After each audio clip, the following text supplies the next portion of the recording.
right, guys, so in this second video of lesson 8.3, we're going to go ahead and continue with graphing. So we previously learned that now we can't just go ahead and use a table, -2, -1, 0, 1, 2, because now that we have this b value in our function, that shifts the graph left and right. So our axis of symmetry is going to not only be the y-axis, and so those points might not really give us a full picture of what we need. So we talked about a few things to do. First, we found our axis of symmetry, and then we learned how to find the vertex. And this was in the last video, so feel free to ask me questions or go back and watch it if you needed a review. And we'll practice a few more of those down below. But our axis of symmetry, I'm actually going to draw in. I'm going to draw it with a dotted line, x equals 1. It's right here. Okay, we know my parabola is going to be symmetric about that. With that said, my a value here is a 3, so this is going to be a positive, so it's going to be a smiley face of some kind, symmetric about that axis of symmetry. I also know my vertex, which is 1, 2, over 1 up 2, so I'm going to put a point here. Because this is a smiley face, that must be the bottommost point on my graph, okay? And now, if we go back a page, I just want to show you this again. These are the things we've already done. So we've already analyzed whether it's opening up or down. We took care of that. We said ours was a smiley for that problem we're doing. We found the axis of symmetry. We found the vertex. The only thing we have yet to do is talk about the y-intercept. Okay, so right here it says the y-intercept is c. Well, let's talk about why that is. Okay, so first of all, they're saying the y-intercept is whatever that last term is. That's easy, done. Not really much work involved. Okay, so if I go over to here, my answer in this problem is y-intercept is 5. So I can write y-intercept, and I'm going to write that as an ordered pair, 0, 5. Okay, now let's talk about why that is just real quickly. I promise it'll be fast. All right, so think about it. Here is my y-axis. Here's my y-intercept, right? That's where my graph is crossing that y-axis. Let's look at that ordered pair.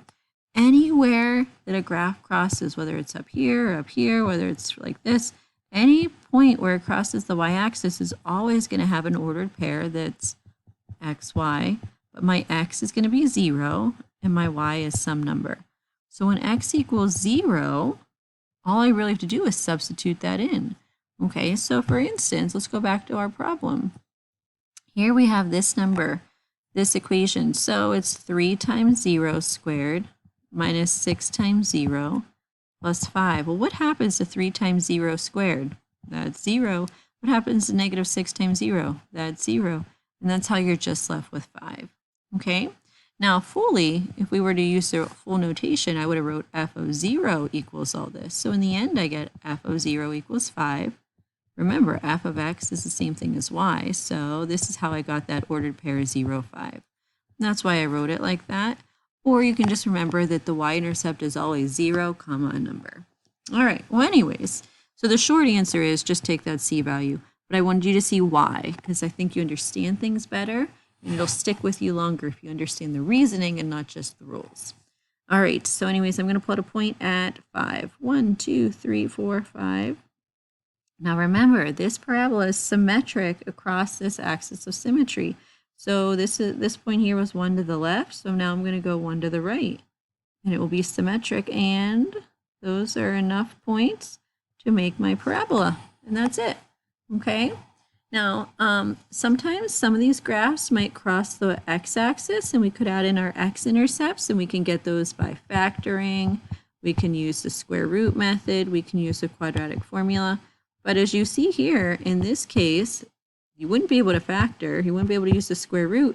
And quadratic formula wouldn't work because you'd get a negative number under the square root sign. Remember that discriminant stuff we talked about? So that's why it has no x-intercepts. And that's the reason that they don't make, for right now, finding x-intercepts one of our core concepts, like one of our key aspects. All right, let's keep going. Let's practice some of these. So first step, I'm going to look and see this is a 2, so it's going to be a smiley face. So I'm just going to make a little note of that, so I have that written down. It's a positive a value, so it's open up is how you can think of it. All right, first then, step 1, my axis of symmetry. Okay, so axis of symmetry is x equals negative b over 2a. This is my a, this is my b, that's my c. So in this case, x equals negative 4 over 2 times 2, which is negative 4 over 4, which is negative 1. Okay, so I'm going to put a point at my axis of symmetry, which is, or a dotted line along x equals negative 1. All right, now I'm going to go ahead and use that value to find my vertex. So I'm going to substitute negative 1 in for x. So it's going to now look like h of negative 1 equals 2 times negative 1 squared plus 4 times negative 1 plus 1.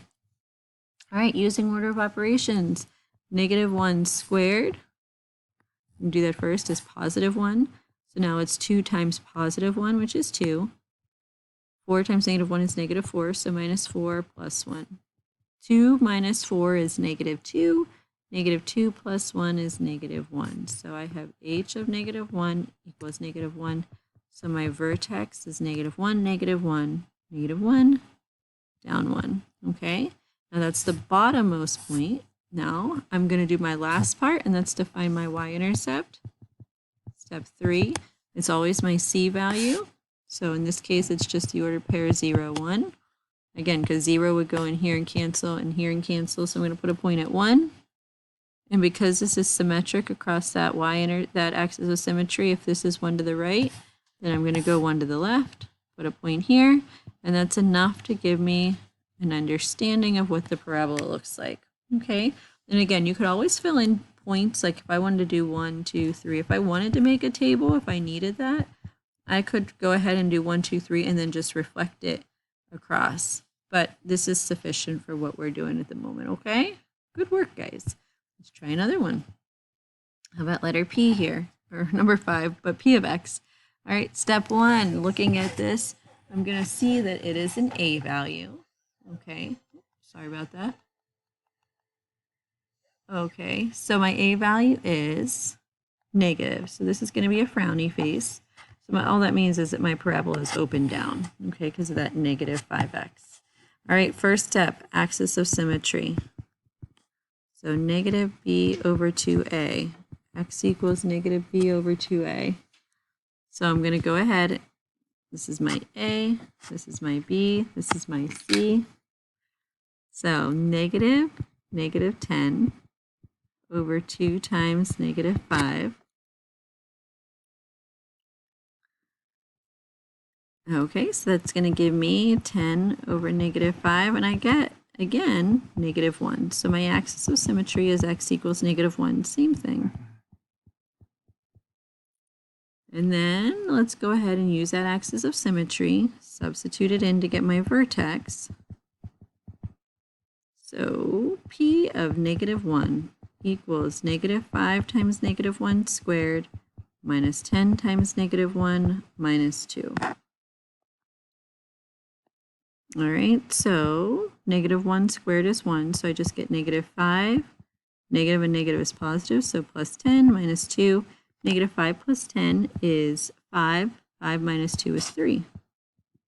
So P of negative 1 equals 3. So my vertex is negative 1, 3. Negative 1 up 3. Okay, that's going to be the highest point right there. All right, and then I can do my, last but not least, my y-intercept. It's always my c value, so it's negative 2. So this is 0, negative 2. I'm going to put a point down here on negative 2 on the y-axis. And then I'm going to reflect that over the axis of symmetry. And I know that's not super well drawn, but there we have it. Okay. All right. All right, guys. So that's the end there, and we'll continue with this lesson in the next video. Thanks again. See me with questions. Bye-bye.